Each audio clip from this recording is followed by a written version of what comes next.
बौद्ध महोत्सव 2022 के इस बेहद खास आयोजन में मंच पर बैठे हुए सम्मानित अतिथिगण और इस सभागार में देश भर के अलग अलग इलाकों से आए हुए आप सभी सम्मानित लोगों को आज बुद्ध पूर्णिमा की ढेर सारी बधाई और शुभकामनाएं। बुद्ध पूर्णिमा एक ऐसा दिन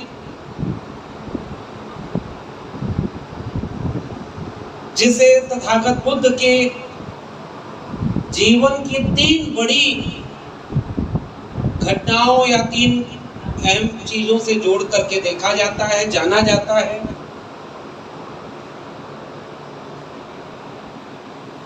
और उनमें सबसे महत्वपूर्ण आज का दिन इसलिए है कि आज के दिन ही तथागत बुद्ध एक व्यक्ति से विचार बनने का दिन था। आज के दिन वो व्यक्ति से विचार में तब्दील हो गए, एक दर्शन में तब्दील हो गए, क्योंकि आज के दिन को कहा जाता है कि बुद्धत्व का दिन है। आज का दिन ज्ञान प्राप्ति का दिन, बोध का दिन है। आज ऐसे दिन में, ऐसे अहम दिन पर, एक ऐसी जगह पर खड़े होकर के उस व्यक्ति नहीं विचार को, उस दर्शन को याद करना जिसके लिए दावा आज पुस्तक एक हमें मिली, विश्व की सबसे बड़ी बौद्ध विरासत, सिर्फ वहां खड़े होकर के अगर तथागत बुद्ध को याद किया जाए तो कल भी मैंने कहा था कि ऐसा महसूस होता है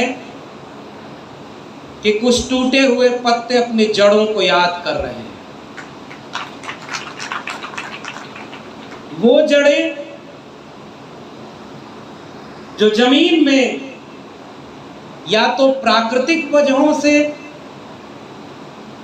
या ज्यादातर संभावना इस बात की है कि राजनीतिक वजहों से दफन कर दी गई थी। आज सुबह रतन सर बता रहे थे, वहीं से किस्सा मैं भी शुरू करता हूं कि जब हम सुबह शेरपुर के उन अलग अलग स्थलों पर जा रहे थे और जिसका दावा किया जा रहा है कि वो विश्व की सबसे बड़ी बौद्ध विरासत है, उस विरासत में ऐसा पता चल रहा कि कभी कहीं टीला था, खेत था, खेती हो रही थी, और बाद में जब उसकी खुदाई की गई तो पता चला कि यहां तो बुद्ध विहार था। उस बुद्ध विहार में ऐसा लग रहा था कि एक अतीत दफन है, और जो कई फीट गहरे मिट्टी में दबे रहने के बाद भी आप करीब से महसूस करेंगे तो वो जिंदा है और आपसे बात करता है, वो आपको आकर्षित करता है।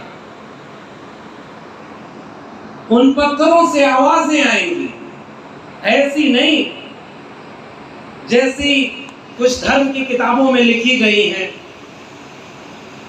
ऐसी आवाजें जो आपको संवेदनशील होकर के ही महसूस करेंगे आप, वो विरासत की आवाज। तो मैं बहुत शुक्रिया अदा करता हूं सबसे पहले शेरपुर और उन तमाम लोगों का जो लोग इस पूरी मुहिम में जुड़े रहे, जिन्होंने इस पूरे स्थल को, इस जगह के ऐतिहासिक महत्व को रेखांकित करने का काम किया और लगातार कर रहे हैं।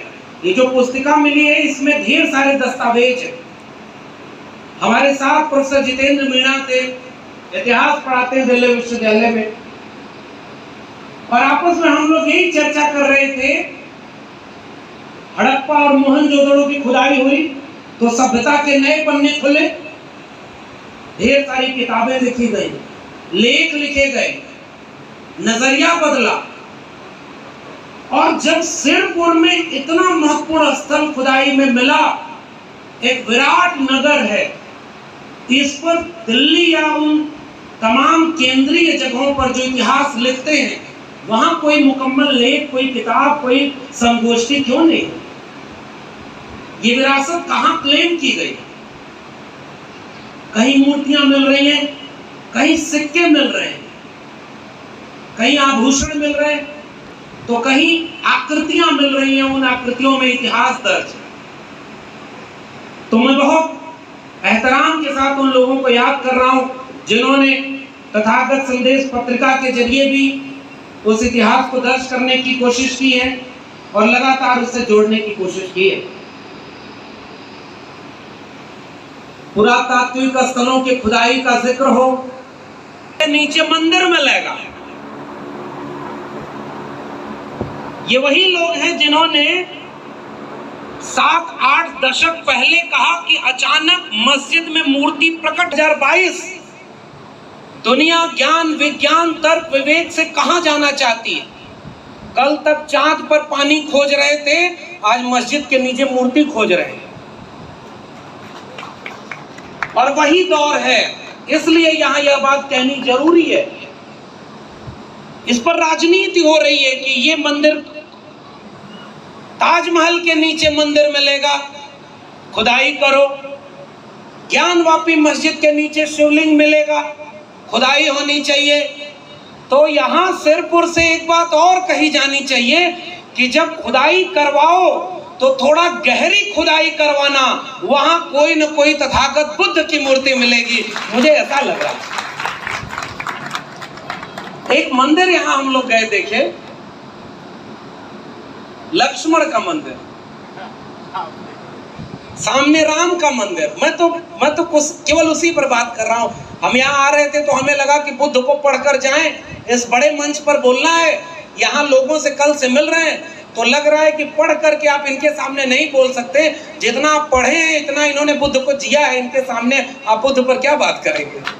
इसलिए कुछ व्यवहारिक बातें मैं बहुत थोड़ी सी करना चाहता हूँ। इतिहास कैसे बनता है? मैं साहित्य का विद्यार्थी हूँ, लेकिन हम साहित्य वालों ने यह सीखा, समझा है कि साहित्य केवल साहित्य नहीं होता, साहित्य के गहरे रिश्ते होते हैं उस दौर के इतिहास से, उस दौर की राजनीति से, उस दौर की अर्थव्यवस्था से। जब हम कबीर को पढ़ते हैं तो हम केवल कबीर की किताब और उनके दोहे नहीं पढ़ रहे होते, हम कबीर के पूरे वक्त को, पूरे इतिहास को पढ़ रहे होते।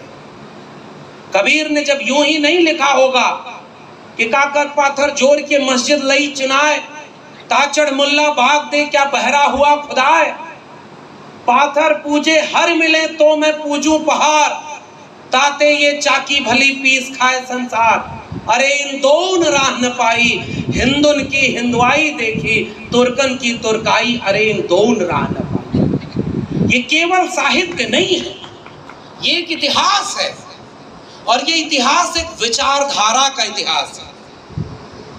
इसलिए जब मैं उस मंदिर की बात कर रहा हूं, और हमारे साथ थे जितेंद्र मीणा, और इन्होंने उस बात को रेखांकित किया कि उस मंदिर की एक परत पर तो बुद्ध की और उस दौर की मूर्तियां हैं, उसके ऊपर एक परत और आगे बढ़ करके उसमें कहीं वराह की, कहीं नृसिंह की, कहीं विष्णु की मूर्तियां बन गई। ऐसा लग रहा है कि एक इतिहास जो पहले से था उसके ऊपर कोई इतिहास बहुत बाद में आरोपित किया गया है। और आरोपित ऐसा कि बोर्ड लगा हुआ है कि वो लक्ष्मण दशरथ के पुत्र लक्ष्मण नहीं है, दशरथ के पुत्र राम नहीं है। लेकिन आप गूगल करके पढ़िए सिरपुर के बारे में, पता चलेगा कि लक्ष्मण का सबसे प्राचीन मंदिर सिरपुर में है, और सिरपुर ये नहीं, श्रीपुर है। इतिहास पलट दिया गया। एक राम दशरथ का बेटा, एक राम है घर घर लेटा, एक राम का जगत पसारा, एक राम सब जग से न्यारा। भले ये आप बात इतिहास में लिखी होगी, लेकिन अब कई किस्म के राम थे, ये कोई बात ही नहीं करेगा। हम लोग पढ़ने पढ़ाने के पेशे से जुड़े हुए लोग हैं, और रतन सर ने जो बात कही है वहीं से जोड़ के कर रहा हूं कि हमारी भूमिका क्या है। उन्होंने तथ्य बताए ना, तो हमारी भी जिम्मेदारी ये है कि हम इस मुल्क के सामने एक सवाल पूछें कि तुम कहते हो कि सकल राम में सब जग जानी, सब कुछ राममय है, तो एक बात बताओ कि तुलसी के पहले भी राम थे कि नहीं थे? क्या एक ही राम थे? 300 रामायण, 300 रामायणास एक रामानुजन ने एक लेख लिखा। कंब रामायण, तमिल रामायण, बंगला रामायण, भारत के बाहर के कई रामायण, उस इतिहास तक क्यों नहीं जाते? इसलिए मैं एक बात यहां कहना चाहता हूं कि हम आज यहां खड़े होकर तथागत बुद्ध को याद कर रहे हैं, और उसमें याद करने की जगह हमारे पास क्या है? वो जगह है अपनी वैचारिक विरासत को क्लेम करने की, उस पर दावा करने की। क्या ये यूं अनायास ही हो गया कि जो इतना विराट बुद्धिस्ट नगर था, आज उसे हिंदूवादी प्रतीकों से ढक दिया गया है और इतने सारे मंदिर बन गए? ये अनायास तो नहीं है, इसमें राजनीति भी दोषी है और इसमें समाज। जितने पुरातात्विक स्थल है वो चीख चीख करके कह रहे हैं कि हजारों साल, सैकड़ों साल पहले से ये कमेरा लोगों की जगह है। कहीं पर भट्ठी मिल रही है जो धातुओं को पिघलाने के काम आ रही है, कहीं बाजार है, और कहीं बुद्ध विहार है। उसकी तकनीक देखिए आप। और उन सब से बढ़कर सिरपुर एक एकेडमिक इंस्टीट्यूशन हब है, जिसमें दावा यह है कि 10,000 से ज्यादा विद्यार्थी एक बार में पढ़ाई करते थे। वो शिक्षा का केंद्र आज हिंदूवादी केंद्र बनता जा रहा है। सच मत मान लेना, जो तुम्हें सच लगे उसे सच मानना। और तब उन्होंने कहा अप दीपो भाव, अपना दीपक स्वयं बनो। ठीक बात है कि इसकी भी आलोचना होगी कि जिस मूर्ति पूजा के विरोध में तथागत बुद्ध खड़े थे, उन्हीं की मूर्तियां क्यों बनी, ये अलग बहस है। लेकिन हम लोग जब मूर्तियों की बात करते हैं तो हमें उसका समाजशास्त्री पक्ष भी देखना चाहिए। मूर्तियां उस पूरी तरह होती हैं, वो आत्मविश्वास देती हैं, वो अपनी जड़ों को क्लेम करने के लिए लगाई जाती हैं। इसलिए इन मूर्तियों में, और देखिए विडंबना कि उन मूर्तियों में ऐसा लगता है कि जानबूझ के प्रहार किया गया है, तोड़ा गया है। और सबसे दिलचस्प, लक्ष्मण मंदिर में एक जगह मूर्ति बनी है जिसमें पूरा सर एक बुद्धिस्ट मूर्ति का है और मुंह के पास से तोड़ करके वहां एक सूंड लगा दी गई है। इतिहास में हर जगह वही जगह खोज करके सूंड लगाई जा रही है। अगर इसे नहीं रोका गया बौद्धिक और सांस्कृतिक रूप पर, तो अगले कुछ दशकों में ऐसा न हो जाए कि गर्दनें कट जाएं और ऊपर एक नई गर्दन जुड़ जाए और नए नए अवतार बन जाए और हमारी पीढ़ियां उस अपने अतीत से कट जाए। हमारी जिम्मेदारी इस बात की है कि हम क्लेम करें।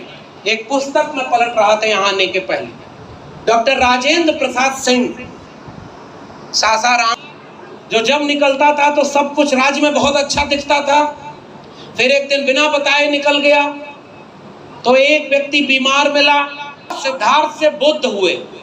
ये बुद्धि से बना शब्द था, ज्ञान प्राप्त करना। कोई दीक्षा नहीं ली थी तथागत बुद्ध ने, वो ज्ञान प्राप्त किया था, अर्जित किया था। जितनी किताबें हमारे सिलेबस में लगा दी गई, उन सारी किताबों से सेंस ये लगता है कि तथागत बुद्ध कोई अवतार का नाम है। और बाद में चल करके जिन्होंने आपके श्रम को लूटा है, तो उन लोगों ने क्या किया कि आपके ऊपर आरोपित कर दिया। क्यों नहीं पाली और प्राकृत की भाषाओं पर किताबें ढंग की मिलती? सिलेबस में कहां है तथागत बुद्ध? ये मेरे मन में एक सवाल था। और जब मैं राजेंद्र प्रसाद सिंह को पढ़ रहा था, आप कल्पना करिए कि इस किताब में लिपियों के पढ़ करके, उन भग्नावशेषों को देख करके, तमाम जो पुरानी पांडुलिपियां हैं उनको पढ़ करके, और उसके साथ साथ जो और महत्वपूर्ण चीज थी, इन्होंने क्या दावा किया कि बहुत सारी दुनिया में लोग जहां पर बुद्ध का विचार गया, हमारे यहाँ कुछ लोग कहते हैं कि हम आर्यावर्ते जम्बू द्वीप पे भारत खंडे वाले हैं, ले जाकर के उसे डिमोट किया, उस पर अभी यहाँ पर आप देख रहे हैं जामिया मिलिया उर्दू कॉलेज दिल्ली के एसोसिएट लेक्चरर अभी अपने विचार को रख रहे थे, शानदार तरीके से बुद्ध पर विचार रख रहे थे, भारत का इतिहास जो बदल रहे हैं तमाम बिंदुओं पर इन्होंने सवाल पूछा जाना चाहिए। अंतर्राष्ट्रीय बौद्ध परिषद जो तीरपुर में आप यहाँ देख रहे हैं बहुत ही शानदार तरीके से हो रहा है। बुद्ध पर विभिन्न कलाकृतियाँ यहाँ लगाए गए हैं, ज्ञान की कई पुस्तकें यहाँ पर मिल रहे हैं, और इस प्रकार से काफी संख्या में लोगों की भागीदारी इस कार्यक्रम में है। सिरपुर आकर के इस चीज़ों को और हमें अपने आने वाले पीढ़ियों के लिए बहुत सारे चीज़ों को पढ़ करके प्रैक्टिकल अनुभव करके और कलेक्शन करके अपने लोगों के बातों की जरूरी है। इन्हीं शब्दों के साथ मैं सिरपुर 16 मई से रमाशंकर राय, नमो बुद्धाय, बुद्ध जयंती की शुभकामनाएं, बधाई आप लोगों को।